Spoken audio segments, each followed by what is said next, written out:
Grécia Antiga. Falar sobre a Grécia Antiga é, na opinião de muitos, descrever as origens do mundo ocidental. Para vários estudiosos, a Grécia, ou o mundo grego, e depois o mundo greco-romano, lançaram a base do que viria a ser o que chamamos de Ocidente. Os maiores legados gregos são hoje nas áreas do conhecimento, sem sombra de dúvidas. A filosofia, a política, a ciência e as artes devem muitíssimo do que são aqueles povos de mais de 2000 anos atrás. E é essa história antes da Europa que vamos conhecer um pouco agora. A formação. Antes de mais nada, é preciso salientar que a Grécia Antiga não era um país como conhecemos hoje, e foi batizada de Grécia pelos antigos romanos. Os vários povos que colonizavam a região chamavam aquele local de Hélade. Por esse motivo, eram eles os helenos, e também por isso falamos em helenismo. A antiga Grécia era formada por cidades-estado independentes. Para entender o que era uma cidade-estado, imagine como se cada cidade fosse um pequeno país. Apesar de autônomas, mantinham vínculos culturais em comum, como a língua, a cultura, a religião e outros aspectos. Aquelas cidades-estado gregas se localizavam inicialmente no litoral da Península Balcânica e nas ilhas do Mar Egeu e Mediterrâneo. Lugares onde aqueus, eólios, joônios, dórios e cretenses se estabeleceram e desenvolveram as bases da cultura grega. Aqueles povos de origem indo-europeia não viveram apenas em paz entre eles, e os vários conflitos estiveram presentes, porém levaram à formação da cultura grega e espalharam-se pelo mar Mediterrâneo, da Ásia Menor ao norte da África e Península Ibérica. A própria geografia do território grego obrigava aqueles povos a espalharem-se, colonizarem outras terras. O litoral da Península Balcânica é ricamente entremeado com ilhas, cabos, baías, o que estimula a vida no mar.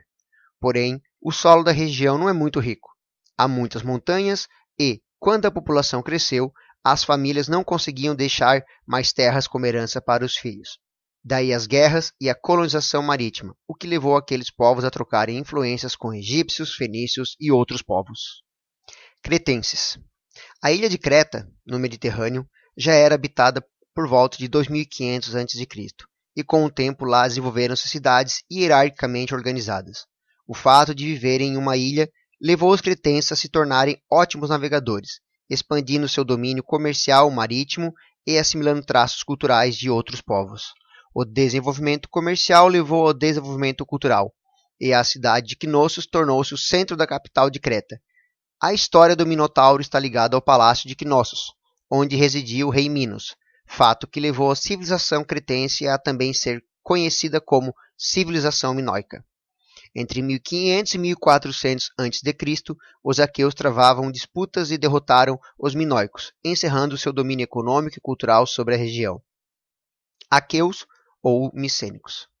De origem indo-europeia, os aqueus fundaram cidades na Península Balcânica, como Micenas, que era a mais importante, o que levou a serem conhecidos como micênicos. Os contatos que mantinham com a civilização minoica auxiliou fortemente o crescimento e desenvolvimento micênico, da agricultura ao fabrico de armas de metal e navegação.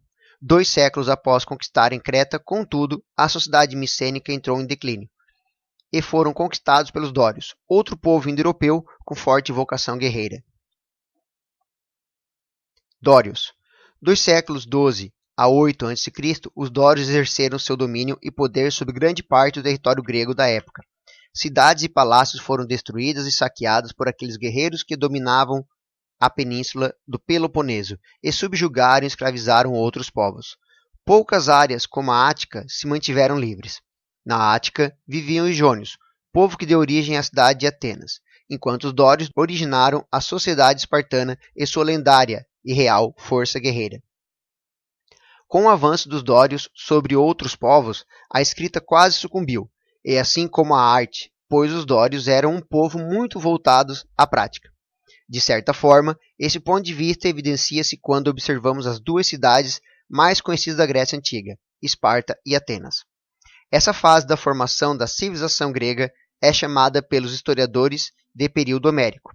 Tal classificação se justifica pelos poemas épicos Ilíada e Odisseia, atribuídos ao poeta grego Homero. Tais poemas retratam o conflito entre os gregos e a cidade de Troia, Ilion, e o retorno do rei de Ítaca, Ulisses, também conhecido como Odisseus, à sua terra natal. Envoltas em muitas lendas, as histórias narradas nos dois poemas deixam transparecer muitos aspectos da formação da civilização grega, que vão desde a vida privada do lar até a vida pública política da época. A civilização grega. Pode-se dizer que a mistura daqueles povos que colonizavam a Península Balcânica e as ilhas do Mar Egeu resultou na civilização grega ou helênica.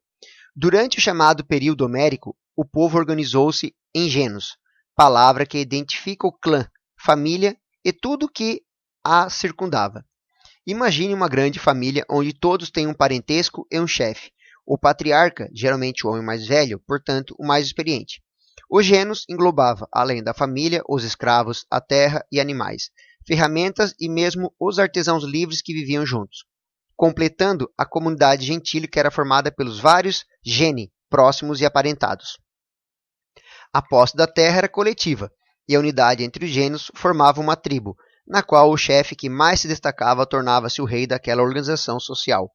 Cabe destacar que os helênicos chamavam aquela unidade social de produção de oikos, palavra que lembra o cuidado com a casa e que deu origem às palavras economia e ecologia.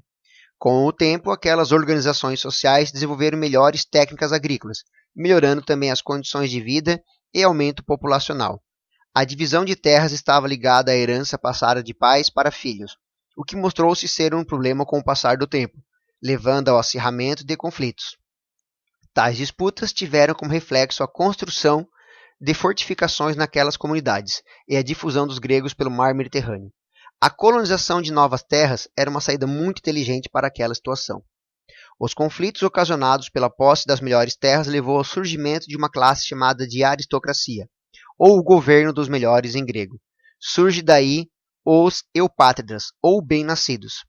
Em pouco tempo, todas aquelas mudanças sociais geradas por disputas políticas e econômicas levaram à fortificação das comunidades gentílicas.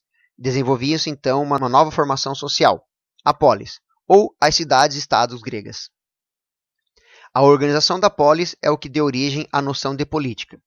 Eram, em sua maioria, cidades fortificadas com muralhas, com uma acrópole, a parte mais alta, com um santuário do deus protetor da cidade, e muitas vezes um palácio real.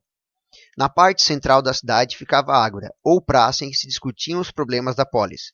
Os camponeses viviam geralmente fora dos muros das cidades, porém, a polis englobava todas as terras ao seu redor. E por esse motivo que se costuma dizer que as cidades-estado eram como pequenos países, pois eram autônomas, ou seja, independentes.